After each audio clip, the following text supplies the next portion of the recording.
You may think you don't have talents, but that is a false assumption. For we all have talents and gifts, every one of us. The bounds of creativity extends far beyond the limits of a canvas or a sheet of paper and do not require a brush, a pen, or the keys of a piano. Creation means bringing into existence something that did not exist before.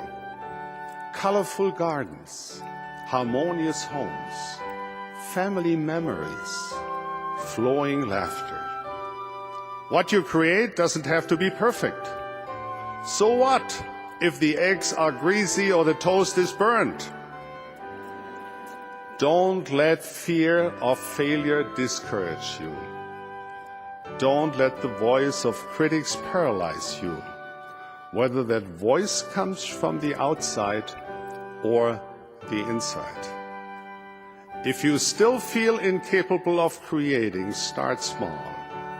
Try to see how many smiles you can create. Write a letter of appreciation. Learn a new skill. Identify a space and beautify it.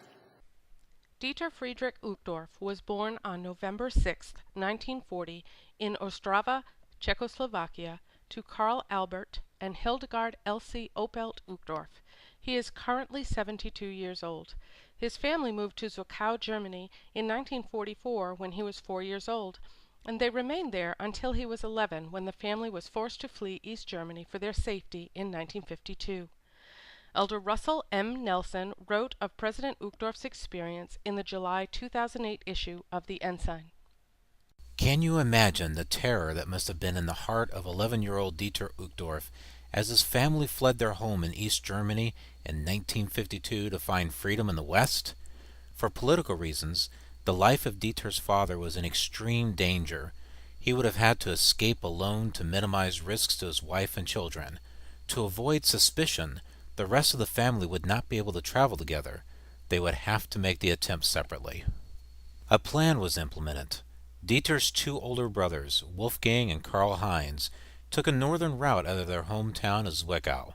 Their sister, Christel, traveled with two other girls on a train that passed briefly through West Germany en route to its destination city in East Germany.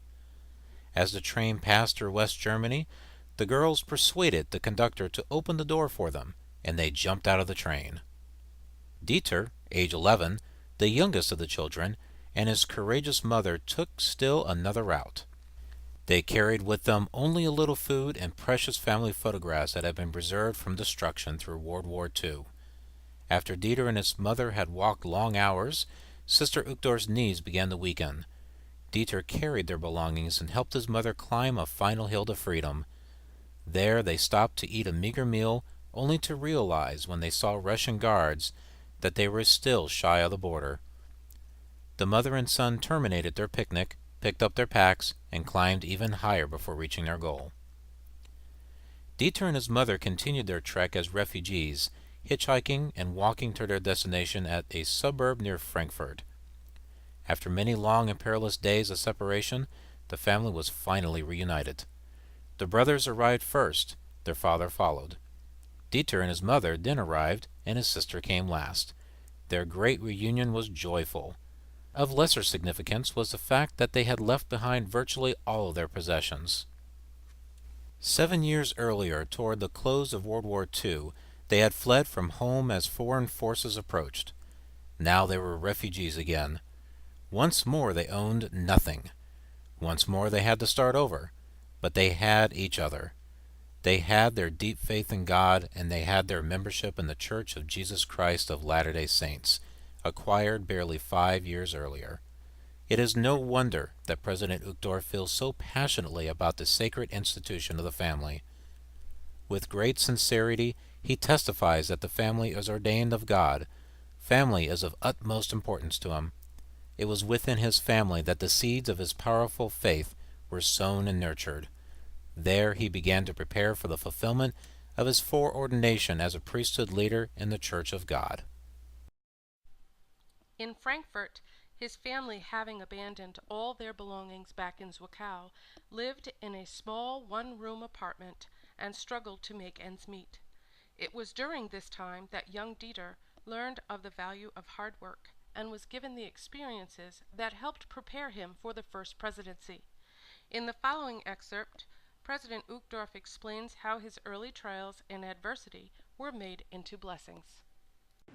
Allow me to share with you an experience from my own boyhood. When I was 11 years old, my family had to leave East Germany and begin a new life in West Germany overnight. Until my father could get back into his original profession as a government employee, my parents operated a small laundry business in our little town. I became the laundry delivery boy. To be able to do that effectively, I needed a bicycle to pull the heavy laundry cart. I had always dreamed of owning a nice, sleek, shiny, sporty red bicycle, but there had never been enough money to fulfill this dream. What I got instead was a heavy, ugly, black, sturdy workhorse of a bicycle. I delivered laundry on that bike before and after school for quite a few years. Most of the time, I was not overly excited about the bike, the cart, or my job. Sometimes the cart seemed so heavy and the work so tiring that I thought my lungs would burst, and I often had to stop to catch my breath. Nevertheless, I did my part because I knew we desperately needed the income as a family, and it was my way to contribute. If I had only known back then what I learned many years later, if I had only been able to see the end from the beginning, I would have had a better appreciation of these experiences, and it would have made my job so much easier. Many years later, when I was about to be drafted into the military, I decided to volunteer instead and join the Air Force to become a pilot. I loved flying and thought being a pilot would be my thing. To be accepted for the program, I had to pass a number of tests, including a strict physical exam. The doctors were slightly concerned by the results and did some additional medical tests. Then they announced, "You have scars on your lung, which are an indication of a lung disease in your early teenage years, but obviously you're fine now." The doctors wondered what kind of treatment I had gone through to heal the disease. Until the day of that examination, I had never known that I had any kind of lung disease. Then it became clear to me that my regular exercise in fresh air as a laundry boy had been a key factor in my healing from this illness. Without the extra effort of pedaling that heavy bicycle day in and day out, pulling the laundry cart up and down the streets of our town, I might never have become a jet fighter pilot and later a 747 airline captain. President Uchtdorf studied engineering in Frankfurt and later went on to earn his MBA from the International Institute for Management Development in Lausanne, Switzerland. He later received an honorary doctorate in international leadership from BYU in April of 2009. In 1959, at age 19, Dieter Uchtdorf trained to be a fighter pilot for the West German Air Force at Big Spring, Texas, through an international agreement between Germany and the U.S. Here he earned the Commander's Trophy for best in his class. Returning to Germany, he served 6 more years as a fighter pilot for the West German Air Force. In 1965, he began working for Lufthansa Airlines and quickly reached the rank of captain in 1970 when he was only 29 years old. He became head of the airline's Arizona Training School in 1975. In 1980, he took the position of chief pilot of cockpit crews. In 1982, he advanced to senior vice president of flight operations. From the March 2005 Ensign, Elder Jeffrey R. Hyland recounts President Uchtdorf's involvement in the hostage situation in Rome, Italy. On December 17, 1973, The president of Lufthansa German Airlines received alarming news. 5 terrorists had hijacked a Lufthansa 737 jet in Rome, Italy, and were making their way to Athens, Greece, with hostages on board. In an instant, Lufthansa's president ordered into the air his chief pilot for the 737 fleet.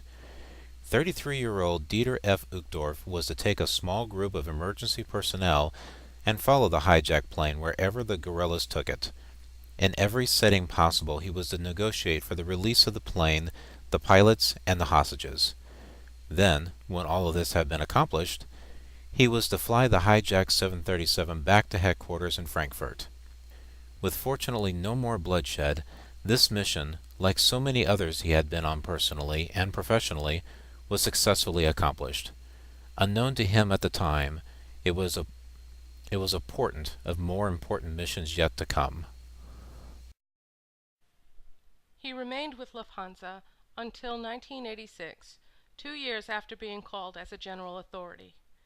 Dieter Uchtdorf met Harriet Reich at the Church's Mutual Improvement Association meetings. They were sealed for all time and eternity in the Bern, Switzerland temple on December 14, 1962, at which time Dieter would still have been in the service of the West German Air Force.